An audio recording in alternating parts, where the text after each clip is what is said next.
Scene बहुत ही आदर और सम्मान के योग्य किसान नेता,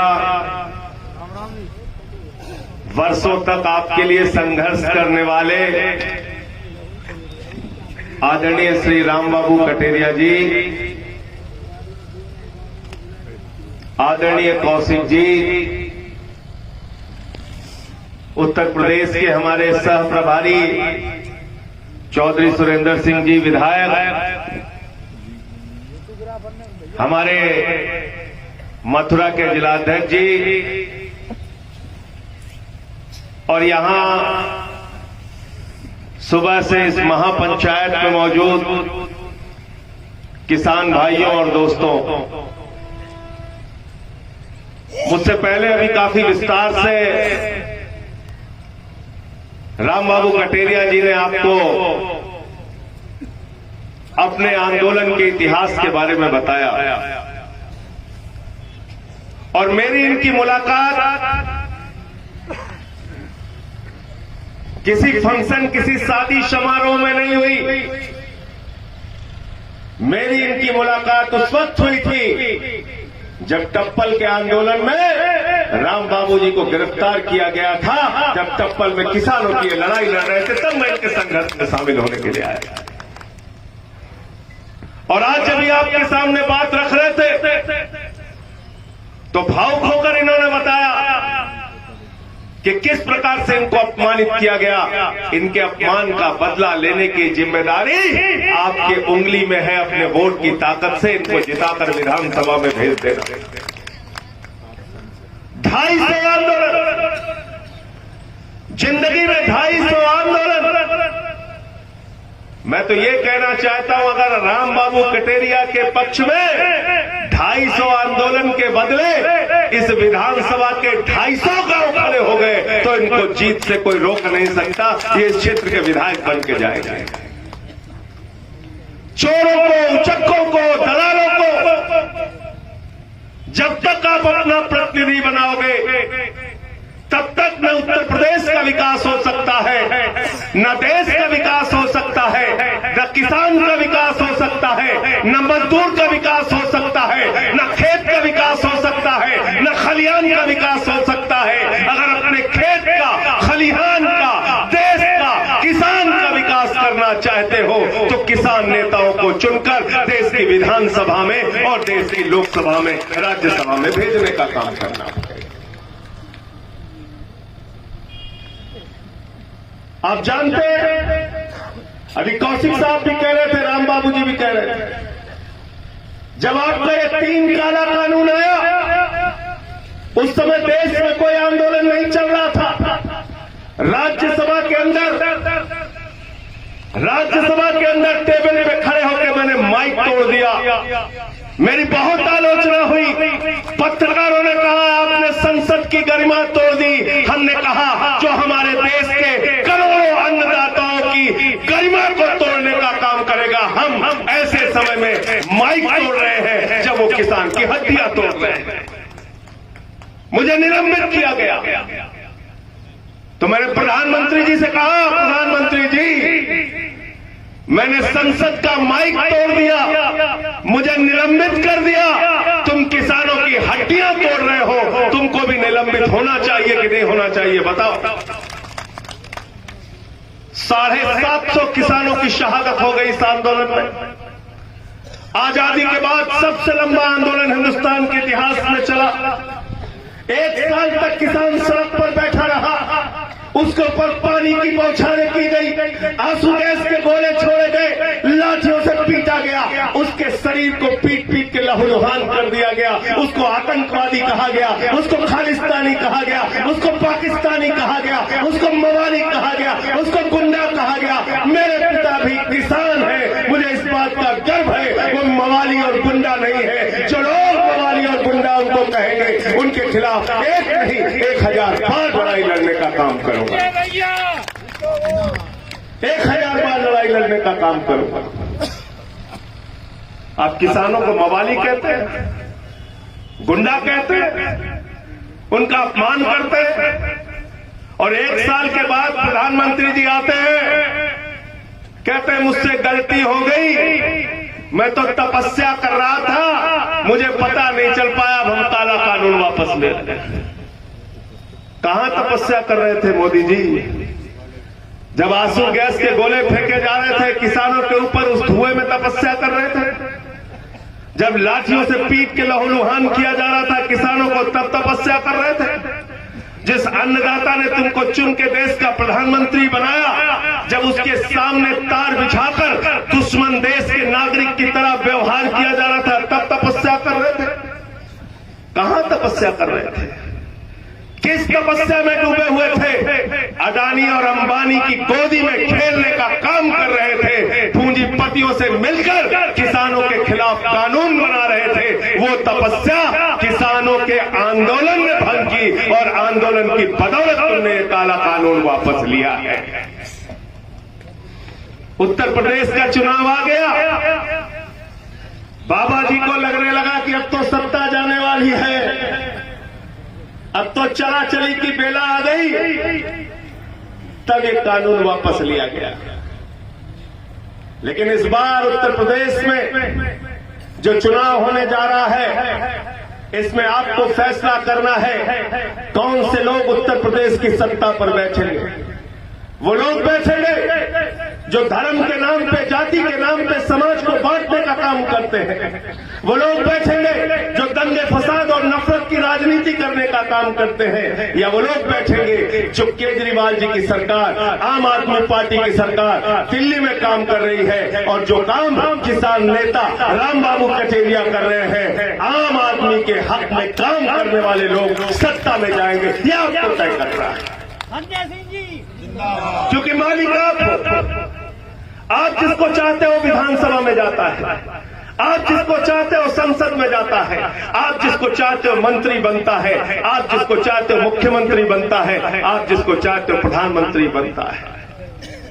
हमारी पार्टी ने कहा हम 300 यूनिट बिजली फ्री देंगे और किसानों को पूरी तरीके से बिजली फ्री देंगे, और जितना भी बकाया है आम आदमी पार्टी की सरकार बनने के बाद बिजली के बिल का बकाया फाड़कर फेंक देना, बिजली का बिल माफ करने का काम हम करेंगे।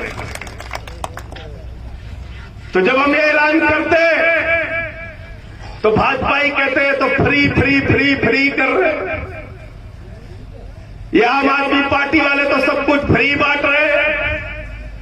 तो मैंने कहा बेईमानो, जनता के टैक्स के पैसे से विधायक को तनख्वाह मिलती है, फ्री बिजली मिलती है, गाड़ी घूमने को मिलती है मंत्री को, मुख्यमंत्री को हेलीकॉप्टर मिलता है, प्रधानमंत्री को हेलीकॉप्टर और हवाई जहाज मिलता है, सांसद को हवाई जहाज में घूमने की यात्रा मिलती है, मोटी मोटी तनख्वाह मिलती है, रहने को बंगला मिलता है। तो जनता के पैसे से विधायक को फ्री बिजली, सांसद को फ्री बिजली, मुख्यमंत्री को फ्री बिजली, प्रधानमंत्री को फ्री बिजली, तो जनता को भी 300 यूनिट बिजली फ्री मिलनी चाहिए। मिलनी चाहिए कि नहीं मिलनी चाहिए? गलत तो नहीं कह रहा हूं? आपका पैसा है ना, ये सरकार के पास किसका पैसा है? मोदी जी का पैसा है क्या? योगी जी का पैसा है क्या? ये राम बाबू कटेरिया जो टैक्स का पैसा देते हैं, आप लोग जो टैक्स का पैसा देते हैं, हम लोग जो टैक्स का पैसा देते हैं, वही पैसा सरकार के खजाने में है, और उसी पैसे से हमारी सड़क बननी चाहिए, उसी पैसे से हमें फ्री बिजली मिलनी चाहिए, उसी पैसे से हमारे बच्चों का इलाज होना चाहिए, उसी पैसे से हमारे खाते में भी हर महीने 5,000 रुपए बेरोजगारी भत्ता और महिलाओं के लिए 1,000 रुपए मिलना चाहिए। हम इस पे काम कर रहे हैं। दिल्ली में चले जाओ, एक स्कूल आपके बगल में है, ये कॉलेज है, देखिए आप इसकी बिल्डिंग उठा के देख लीजिए। आप दिल्ली में चले जाइए, केजरीवाल जी ने स्कूल बनाया। जब मुख्यमंत्री बने दिल्ली के अरविंद केजरीवाल, तो मकड़ी के जाले लगे रहते थे सरकारी स्कूलों में, मकड़ी के जाले। और आज उन सरकारी स्कूलों में आपके बच्चों की पढ़ाई के लिए एयर कंडीशन कमरे बने हैं, स्विमिंग पूल का निर्माण हुआ है, एथलीट के ग्राउंड बने हैं। दिल्ली के सरकारी स्कूलों के रिजल्ट इंटर के 5 साल से प्राइवेट स्कूलों से बेहतर आ रहे हैं। ये काम हमने दिल्ली में करके दिखाया है। तो हम जनता के लिए काम कर रहे हैं। मोहल्ला क्लिनिक हमने बनाया, दवाएं वहां पर फ्री दी जाती है, इलाज फ्री दिया जाता है, शिक्षा फ्री दी जाती है। और उसके बावजूद दिल्ली का बजट मुनाफे का बजट है। आपको मालूम है कि नहीं मालूम? इतना सारा पैसा जनता के ऊपर खर्च करने के बाद बिजली फ्री, पानी फ्री, शिक्षा फ्री, माताओं बहनों के लिए बस की यात्रा फ्री, स्वास्थ्य फ्री, दवाएं फ्री, ये सब कुछ देने के बाद दिल्ली का बजट मुनाफे का बजट है, क्योंकि दिल्ली में आम आदमी की सरकार है, आपकी सरकार है। वहां चोर नहीं बैठे। और यहां आप सालों साल से सरकार पे सरकार बनाते जा रहे हो, लेकिन आपका भला नहीं हो रहा। क्यों भला नहीं हो रहा? कभी सोचा आपने? आज रात को घर में जाना तो सोचना, जरा 1 मिनट के लिए सोचना, किन लोगों को आपने सत्ता में पहुंचाया है। केजरीवाल चुनाव प्रचार में जाते हैं तो कहते हैं स्कूल बनाएंगे, संजय सिंह चुनाव प्रचार में जाते हैं तो कहते हैं अस्पताल बनाएंगे, आम आदमी पार्टी वाले चुनाव प्रचार में जाते हैं तो कहते हैं उद्योग धंधे लगाएंगे, सड़कें बनाने का काम करेंगे। भारतीय जनता पार्टी के लोग चुनाव प्रचार में जाते हैं तो कहते हैं गांव गांव में शमशान बनाएंगे। कहते हैं कि नहीं कहते? क्या पूछ रहे थे मोदी जी? क्या कह रहे थे पिछले चुनाव में 17 में? भाइयों और बहनों, गांव गांव में शमशान होना चाहिए कि नहीं होना चाहिए? कह रहे थे कि नहीं कह रहे थे? तो आपको शमशान चाहिए कि स्कूल चाहिए? क्या चाहिए? जोर से बोलिए, मोदी जी के कान तक पहुंच जाए। जोर से बोलिए, शमशान चाहिए कि स्कूल? शमशान चाहिए कि अस्पताल? शमशान चाहिए कि 300 यूनिट बिजली फ्री? बिजली फ्री चाहिए। हमको शमशान नहीं चाहिए, क्योंकि हमने देखा शमशान, हमने देखा कोरोना की महामारी में हर घर से लाशें उठी। हमने देखा गंगा नदी की घाट पे लाशें सड़ रही थी, कुत्ते नोच रहे थे। हमने देखा बाबा जी के राज में शमशान घाट में लकड़ियां नसीब नहीं हुई। ये शमशान बनाने वाले लोग हिंदुस्तान को आगे नहीं ले जा सकते। याद रखना, जो लोग हिंदुस्तान में आपके बच्चों की स्कूल बनाने की, अस्पताल बनाने की, शिक्षा देने की, इलाज देने की बात करेंगे, वो हिंदुस्तान को तरक्की पर लेके जाएंगे। ये बेईमान हिंदुस्तान का विकास नहीं कर सकते। ये दंगे करा सकते हैं, फसाद करा सकते हैं, शमशान बना सकते हैं, लेकिन स्कूल नहीं बना सकते। इसलिए आपसे हाथ जोड़कर निवेदन करने के लिए आया हूं। राम बाबू कटेरिया से मैंने कहा था कि कटेरिया साहब, आपने जिंदगी का 70 साल किसानों के लिए लड़ते हुए बिता दिया। अब इस बार चुनाव में झाड़ू हाथ में ले लो, बेईमानों का सफाया करने के लिए। झाड़ू गंदगी साफ करने के लिए झाड़ू चाहिए कि नहीं चाहिए? बोलिए जोर से। आपने अपना प्रयास कर लिया, आपने जनता का भी मान रख लिया। आपको टिकट कहां से मिलता है नहीं मिलता है इसकी मैं बात नहीं कर रहा, लेकिन आपको मैं अनुरोध करना चाहता हूं, आप आम आदमी के परिवार में आइए, हाथ में झाड़ू लेके इन बेईमानों का सफाया करेंगे माठ के क्षेत्र से। अपने को ताकतवर बनाना है, किसान को, आम आदमी को ताकतवर बनाना है। और एक कहानी सुना के अपनी बात को खत्म करूंगा। एक बार एक हंस और हंसनी रास्ता भटकते भटकते भटकते भटकते रेगिस्तान में पहुंच गए।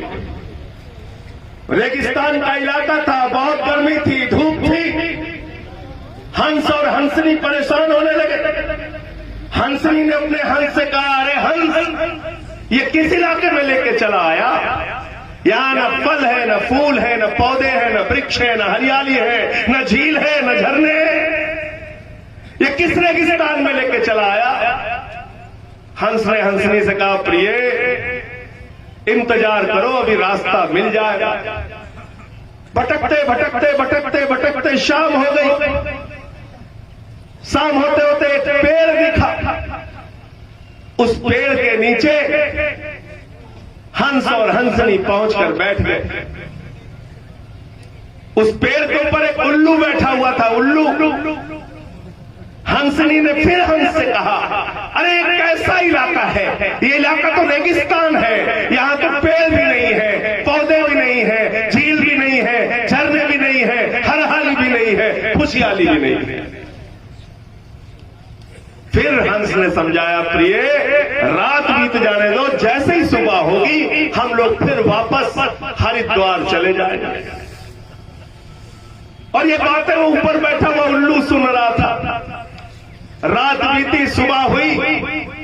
हंस अपनी हंसनी का हाथ पकड़कर हरिद्वार के रास्ते जाने लगा। उल्लू पेड़ से नीचे आ गया। उसने हंसनी का हाथ पकड़ा और कहा, मेरी पत्नी को लेकर कहां जा रहे हो?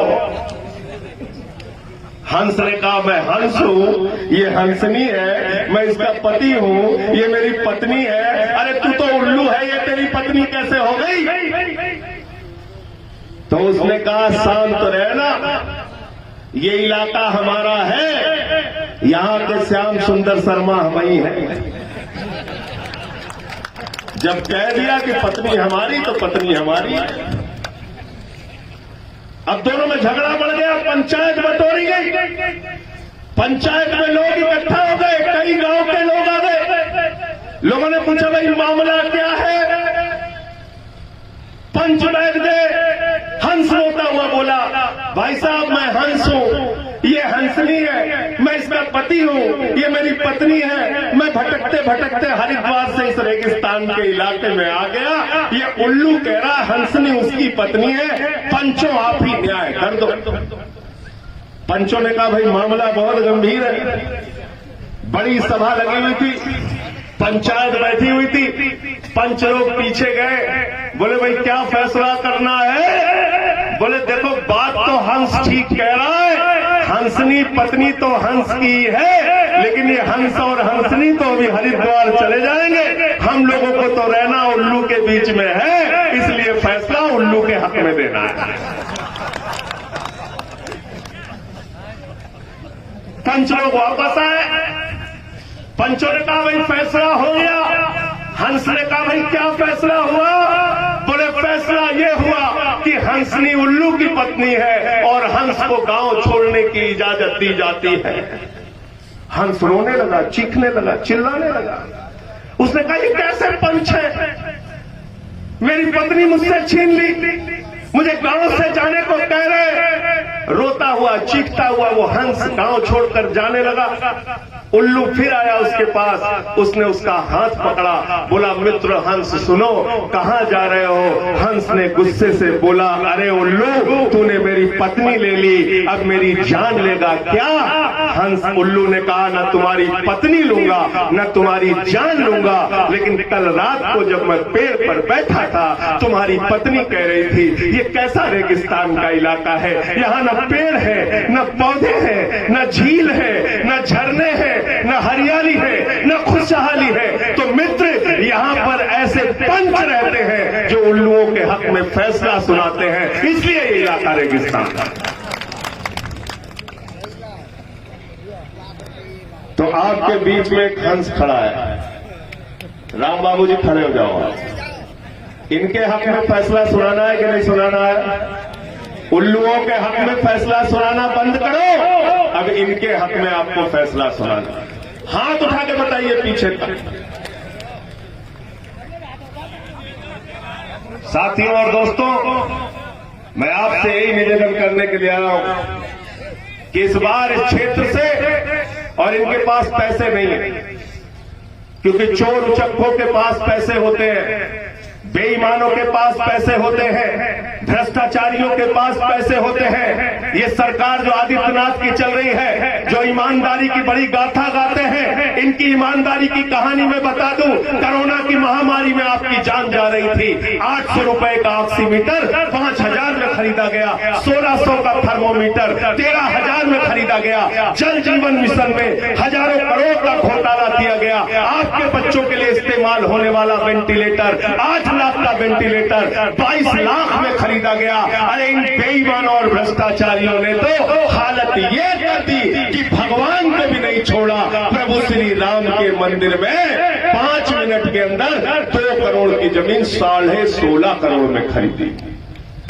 कितने में? इतना बड़े बेईमान और भ्रष्टाचारी हैं। तो इनके पास पैसा नहीं है क्योंकि इन्होंने चोरी बेईमानी नहीं की। और मुझे खुशी हुई आज ये देखकर कि आपने राम बाबू कठेरिया से पैसा लेकर इस सम्मेलन में शामिल होने का फैसला नहीं किया, बल्कि यहां पर आके अपने पास से चंदा देकर आप इनको चुनाव लड़ाने की बात कर रहे हैं। मैं आपको हृदय से नमन करना चाहता हूं, मैं आपको सर झुकाकर प्रणाम करना चाहता हूं।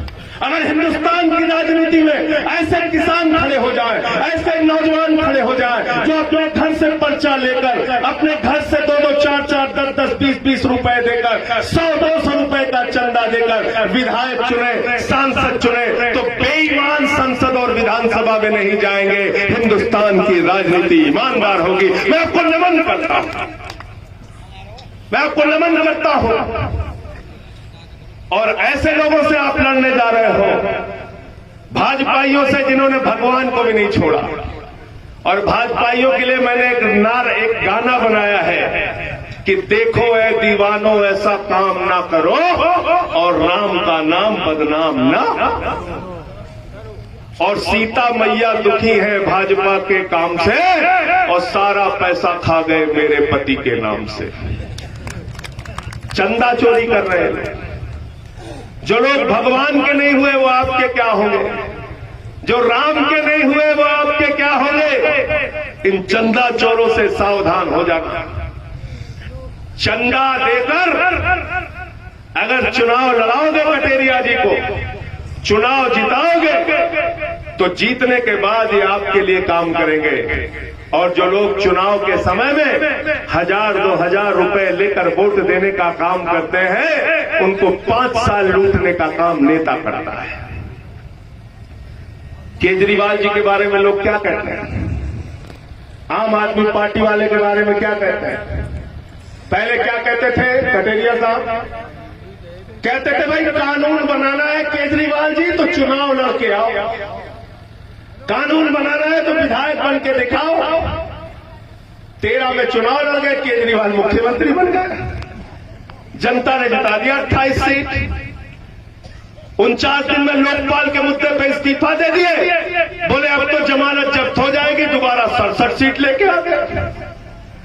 तीसरी बार चुनाव लड़े तो बोले अगर 5 साल काम किया तो वोट देना, वरना काम नहीं किया तो वोट मत देना। तीसरी बार 62 सीट लेके आ गए। ये है आम आदमी की ताकत, यह है आपकी ताकत, याद रखना। तो जब मुख्यमंत्री बन गए तो भाजपाइयों ने कहा इनको राजनीति नहीं आती, कांग्रेसियों ने कहा केजरीवाल को राजनीति नहीं आती। मैंने कहा ठीक कह रहे हो भाजपाइयों, ठीक कह रहे हो कांग्रेसियों, 2G का घोटाला कैसे किया जाता है ये केजरीवाल को नहीं आता। कोयला का घोटाला कैसे किया जाता है ये भी केजरीवाल को नहीं आता। बेईमानी और भ्रष्टाचार कैसे किया जाता है, दलाली कैसे खाई जाती है, केजरीवाल को नहीं आता है। लेकिन गरीब को 300 यूनिट बिजली फ्री कैसे दी जाती है, ये सिर्फ और सिर्फ आम आदमी पार्टी और अरविंद केजरीवाल का। गरीब के बच्चे को अच्छी शिक्षा कैसे दी जाती है, ये आम आदमी पार्टी और केजरीवाल को आता है। इसलिए ऐसे लोगों को चुनिए जो आपकी आवाज बने, आपके लिए